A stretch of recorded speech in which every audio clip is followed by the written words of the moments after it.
Bom dia, estamos aqui no Parque Botânico Jânio da Silva Quadros, onde se encontra inserida a Escola Municipal de Ecologia. Meu nome é Laércio, sou professor de Ciências e biólogo. Meu nome é Larissa, sou bióloga e professora de Ciências também. Meu nome é Pedro, sou professor de Biologia.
Bom dia pessoal, estamos aqui na Escola de Ecologia e hoje nós vamos comentar a respeito de algumas plantas bem interessantes que são as plantas carnívoras. Mas antes disso eu quero deixar bem claro para vocês que nós estamos aqui com dois funcionários da escola, né, que vão ser alunos, para a gente poder conversar um pouquinho a respeito dessas plantas que são bem interessantes, que são as plantas carnívoras. Vocês conhecem planta carnívora? Já ouvi falar. Já ouviu falar? Vocês têm assim em mente alguma definição de planta carnívora? Não. Não? Olha, interessante, porque a planta carnívora é todo vegetal que é capaz de atrair, capturar e matar, né, através de enzimas próprias, esse inseto, né, pequenas lagartas, aranhas, enfim. Então, essa é a definição correta do que é uma planta carnívora. E interessante que no mundo nós temos hoje umas 700 espécies mais ou menos de plantas carnívoras. Nossa, e no Brasil? No Brasil hoje tem em torno de umas 80 espécies. Tá. E aqui no parque, tem quantas? Olha, aqui no parque nós temos 4 espécies. Professor, quais são as 4 espécies aqui? Olha, nós temos aqui no parque a Nepenthes, a Sarracenia, a Drósera e aqui ó, nós temos a Dioneia. E o que elas comem? Olha, de um modo geral, como essas plantas elas vivem em solo pobre em nutrientes, elas são plantas que precisam capturar, na maioria das vezes são insetos, tá? Mas ela também consegue capturar outros animais. Por exemplo, como eu já falei, aranha, lesma, caracol, enfim, tudo que for até a armadilha dela ela conseguir capturar, ela vai digerir e vai passar esses nutrientes para a planta. Eu vi uma notícia que parece que tem algumas que comem até sapo, é verdade? Isso, tem algumas plantas em formato de jarro, né, que são as Nepenthes, a gente pode encontrar ela na Amazônia, e elas têm esse jarrinho aqui, né, essa armadilha, com mais ou menos 50 centímetros, tá? Então aí ela consegue capturar pequenos mamíferos, sapinhos, roedores, enfim, ela consegue capturar pequenos animais. Mas assim, como que elas comem? Olha só, como eu já falei aqui, ela vive num solo pobre, tá? Principalmente com relação a nutrientes que são principalmente o nitrogênio, tá? Então esse solo é pobre em nutrientes e ela precisa de alguma forma capturar esses insetos. E aí o que ela fez? Ela transformou suas folhas, né? Uma parte de suas folhas em armadilhas. No caso essa daqui que é a Nepenthes, ela transformou em uma armadilha que a gente chama armadilha, né?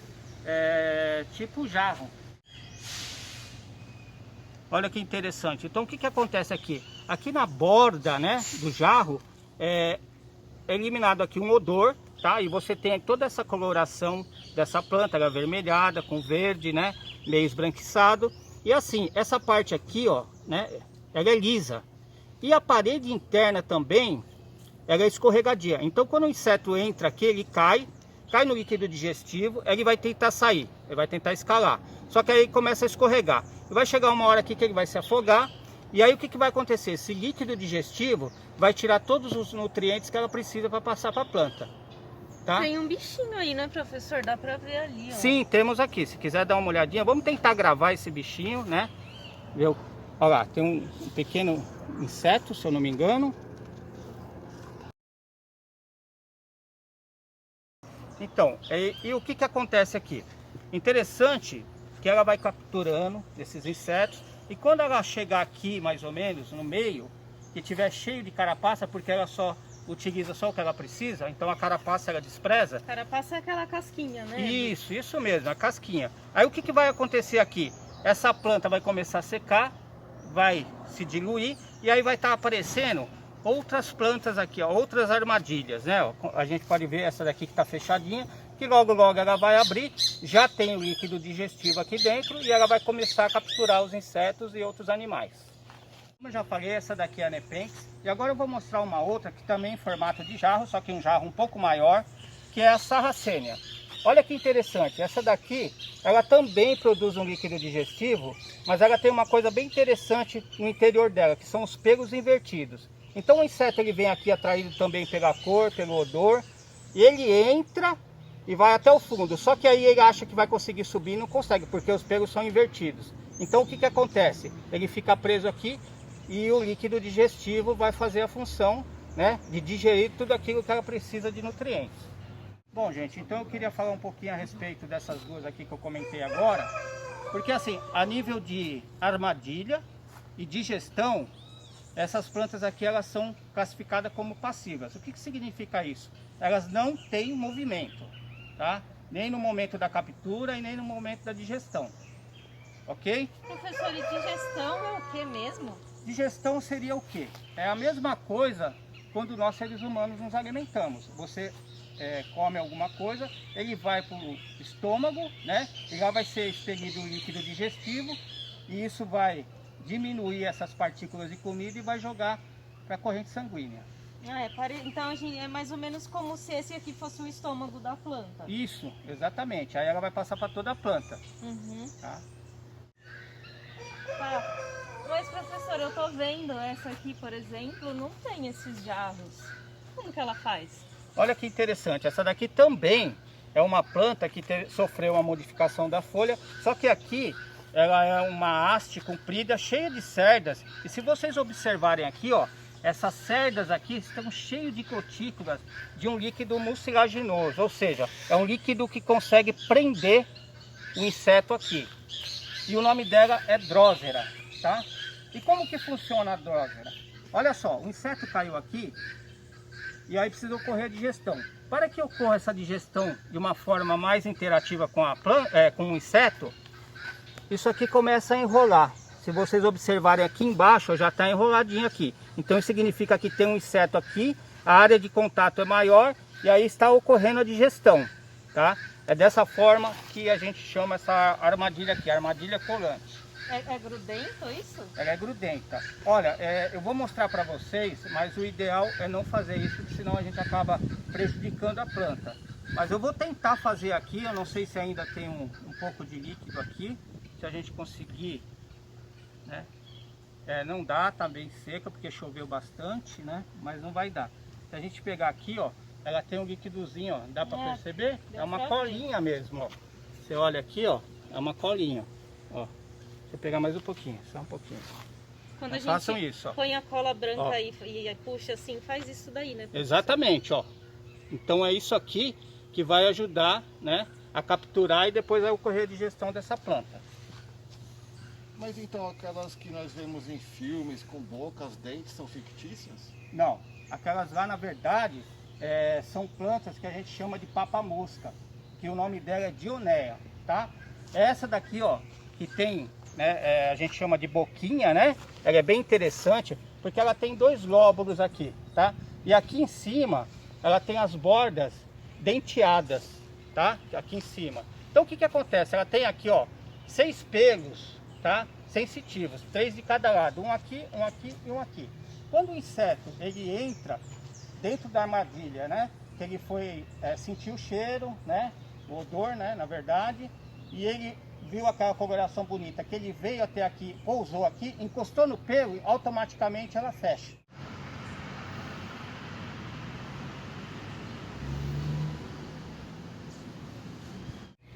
Tá? E ela fechando, tem uma coisa bem legal que eu observei, que quando ela pega insetos maiores, tranquilo, mas se for insetos menorzinhos, eles conseguem escapar. Por quê?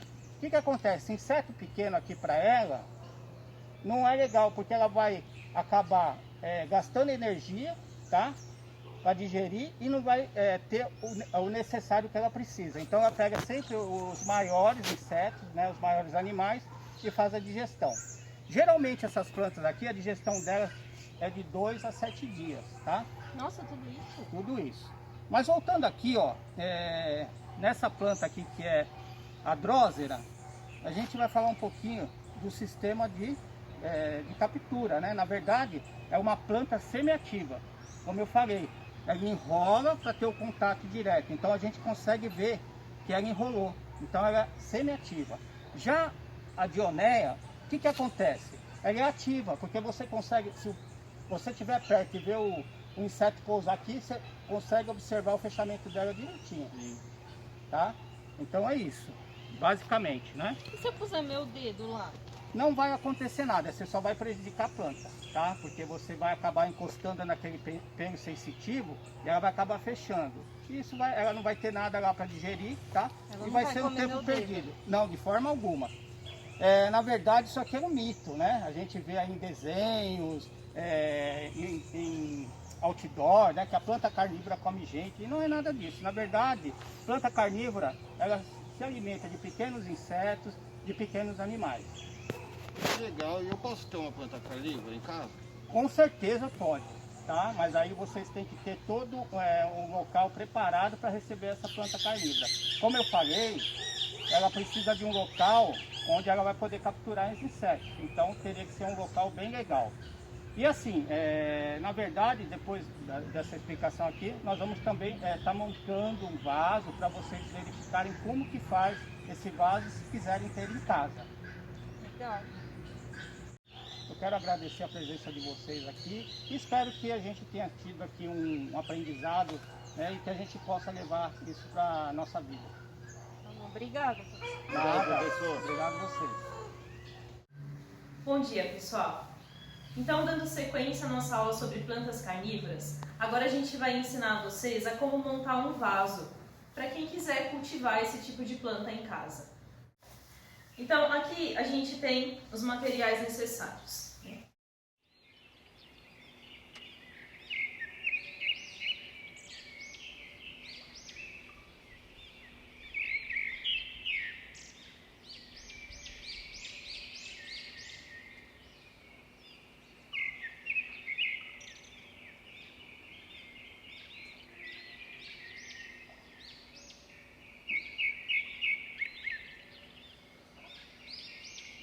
Então nós temos aqui pedras de 2 tamanhos, pode-se usar qualquer dos 2 tamanhos.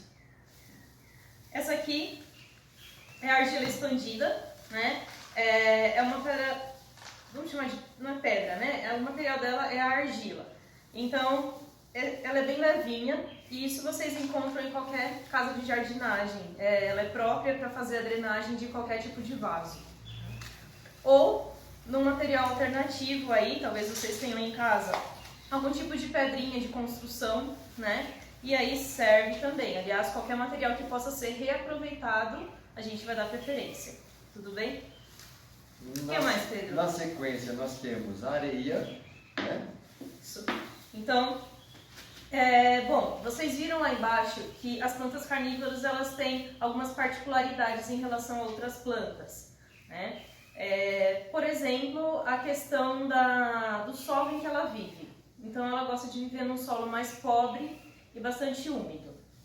Bom, a areia aqui vai ter a função para a gente de tornar esse substrato, que é essa mistura, né, que a gente vai fazer onde a planta vai ser colocada, tornar esse solo um pouco mais pobre em nutrientes, né, porque a areia tem essa característica, e também ajudar a drenar um pouquinho essa água.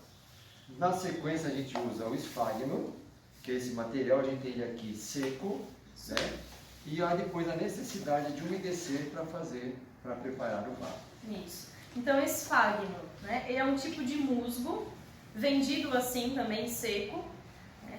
Inclusive a gente está usando luvas para manusear, porque ele solta assim um pozinho que pode causar alergia, né? Quando ele está seco. Além da questão da alergia, a gente tem que umedecer ele para poder usar, depois fazer essa mistura com areia, né? Senão não vai misturar muito bem. Então esse aqui a gente já deixou de molho, não precisa deixar muito tempo, né? 1 hora que você deixa aí colocado, ele já vai começar a absorver água. Aliás, essa é uma das funções da gente colocar o esfagno nessa mistura, tá? Ele vai ajudar bastante a reter, a segurar essa água dentro do vaso. E por último aqui nós temos a nossa carnívora, planta carnívora, que vai ser colocada aqui no vaso. Isso, então esse aqui é o exemplar que a gente vai usar para o plantio. Se você quiser comprar uma muda de planta carnívora, não é tão fácil de encontrar, mas também não é tão difícil, né? Hoje na internet vocês encontram, podem comprar pela internet e podem procurar também em casas de jardinagem. Pessoal, mais um material que vocês vão precisar, claro, né? É o recipiente que vai funcionar como vaso da sua planta carnívora. Pode ser um vaso, né, comum que vocês comprem, mas a gente também aqui vai fazer o nosso próprio vaso usando material reaproveitado. O ideal do material desse vaso é que ele seja de plástico, né, para a planta carnívora. Por quê? O plástico, a gente viu que ela vai precisar de uma quantidade grande de umidade, né? E o plástico, ele vai ajudar a segurar essa água aqui dentro do vaso. Né? Então, o que acontece? Porque o plástico ele é um material que é pouco poroso. Então, como assim? Vamos fazer uma experiência, Pedro. Aqui a gente tem uma tampinha de plástico, certo? Se a gente molhar ela aqui por cima, tá bom? Só umedecer.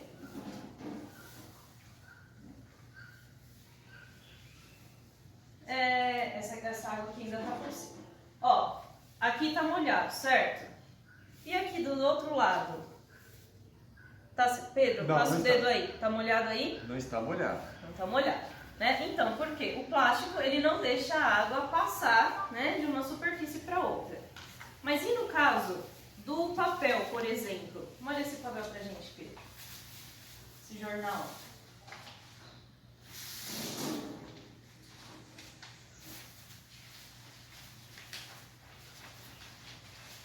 Aí. Então, aqui foi onde a gente molhou. E a parte de trás também está molhada. Né? Isso quer dizer que a água penetrou, ela passou de uma superfície para outra. O que significa isso para um vaso? Né?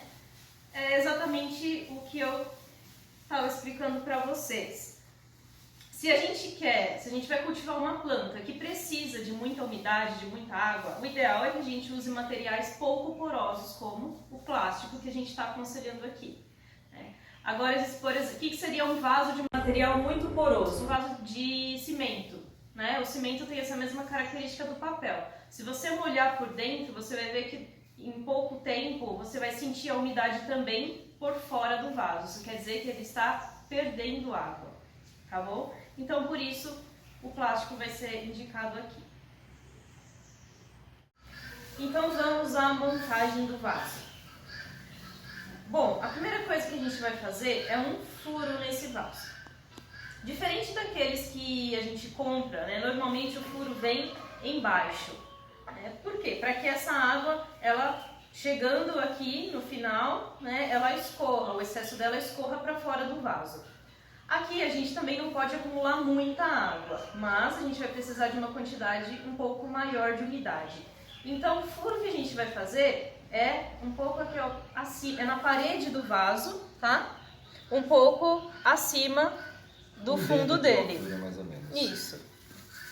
Então, como o nosso plástico aqui é um material fininho aqui, a gente fez um furo com uma faquinha de ponta.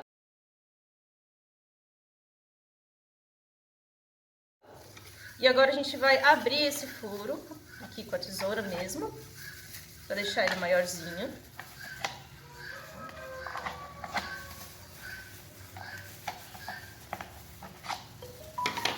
Pronto, depois a gente pode tirar essa rebarba que ficou aqui por dentro, certo?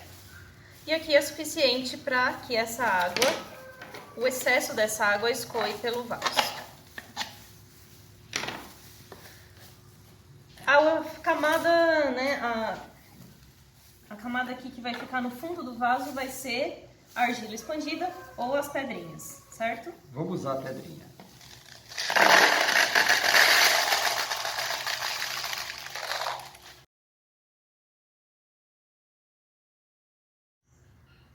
Então vamos colocar pedra até o furo ou um pouco acima do furo. Tá? Para garantir a drenagem do excesso de água, né? E aí a gente vai fazer a mistura aqui do substrato em proporções iguais, tá? Proporções mais ou menos iguais de areia para esfagno.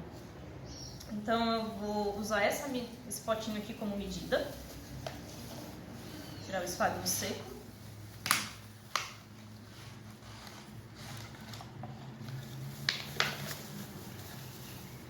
Então, estou usando aqui uma porçãozinha de esfagno.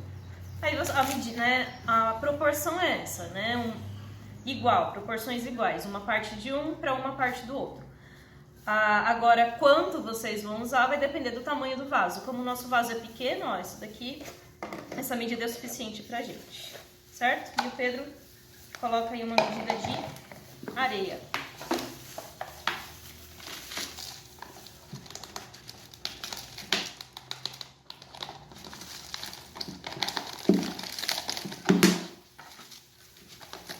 Vai fazer sujeira, normal, né, gente? Então, procurem uma superfície que depois vocês possam limpar.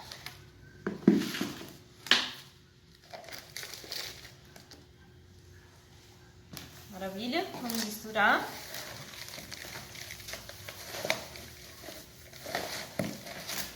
Então, conforme vocês vão mexendo, vão perceber que realmente fica bastante úmido, né? Por causa do espágino.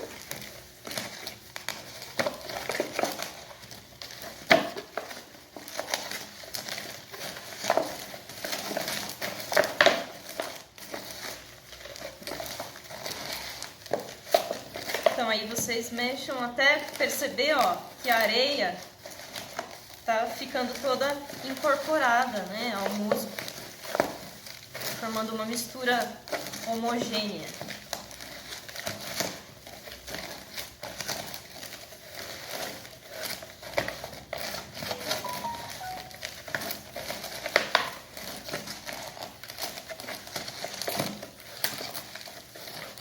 Pronto?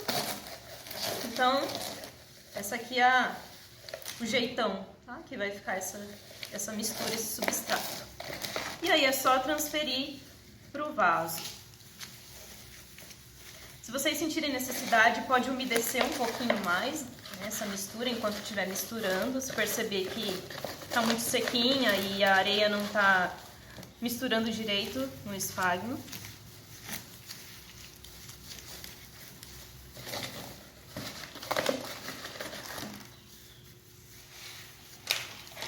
E aí, aqui a medida deu certinho, né? O ideal é que essa mistura ela chegue até a borda do vaso mesmo, deixando apenas aqui, ó, a gente vai abrir um espaço, o espaço certinho onde vai ser colocado a nossa mudinha.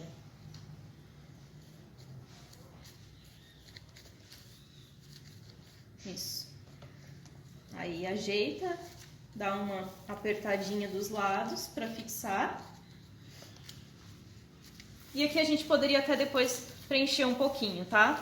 Até a borda do vaso aqui com um pouquinho mais de mistura que a gente preparasse. Bom, então a gente preparou mais um pouquinho, né? Para poder completar esse vaso. Opa!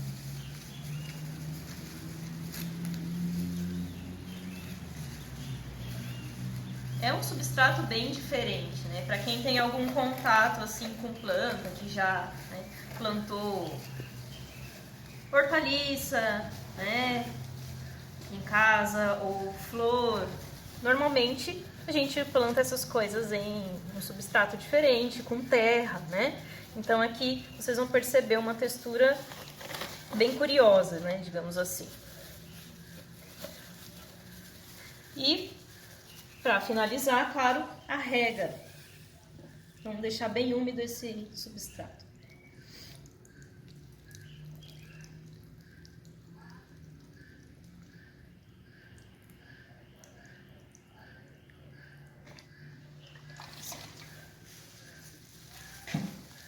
Então, ó, não foi o caso, né? A gente não colocou uma quantidade excessiva de água. Mas, ó, já tá dando para perceber a água chegando aqui no fundo do vaso. Se essa quantidade for muito grande, né, então ela vai subir até alcançar o furo e aí o excesso dessa água vai ser drenado para fora do vaso, tá bom? Garantindo aí um ambiente ideal para essa planta. Pessoal, montado o nosso vaso, então agora a gente precisa também entender como cultivar, né? Como cuidar dessa planta. Bom, tem 3 características que são fundamentais para qualquer tipo de planta, né? 3 fatores aí que vão determinar o crescimento, o desenvolvimento dela, que são substrato, né? Como a gente viu, é o lugar onde ela vai estar inserida. O solo, né, vamos dizer assim, a luz, né, a quantidade de luz e a quantidade de água. Então, isso é muito variável para cada tipo de planta. Algumas vão ter uma necessidade maior de luz do que de outras, outras vão precisar de um ambiente mais seco, outras mais úmido, o solo mais fértil, menos fértil. No caso das carnívoras, a gente viu então que esse solo precisa ser pobre em nutrientes, por isso a razão dessa mistura que a gente fez aqui. E tem a questão também da umidade. Então, é uma planta que vai precisar sempre estar com esse solo úmido. Então, a rega aqui é fundamental. Só que outro fator importante para quem vai cultivar essa planta em casa é a questão da luz. Então, ela precisa receber diariamente muitas horas de luz direta, né? Aquela luz não pode ser, por exemplo, não posso ter ela dentro de casa, né? Onde ela recebe só um faixinho de luz ali no final da tarde, né? Através do vidro, não vai funcionar legal para essa planta. Até porque ela precisa estar num ambiente aberto também para conseguir receber, né, os animais que ela vai usar para alimentação. Então, num ambiente externo é muito mais fácil aparecerem aí esses seres vivos. Então, a gente pode falar na maior quantidade de horas que você tiver, né, mas se forem menos de 4 horas diárias, não dá para ter esse tipo de planta em casa, tá? Ela vai precisar de mais do que isso para poder sobreviver. Um indicativo de que está faltando luz para elas em muitas espécies, nessa daqui inclusive, é quando ela começa a ficar avermelhada. Tá? Isso é um sinal de que está faltando luz. Tudo bem, pessoal? Então essa foi a nossa aula de hoje, o tema, né, das plantas carnívoras. Espero que tenham gostado. Espero que em breve vocês possam estar aqui com a gente, né, para fazer tudo isso ao vivo e muito mais. Inclusive, um dos cursos aí, uma das coisas que a gente costuma fazer com vocês é a questão também do uso do material reciclado. Então, como a gente mostrou, essa planta foi regada com esse regador aqui, né, de embalagem de sabão líquido, com furinhos na tampa, funciona super bem. Você pode fazer também com garrafa plástica, qualquer coisa que a gente fure a tampinha, já vira aí um regador para as suas plantas. Então é isso e até a próxima. Até a próxima.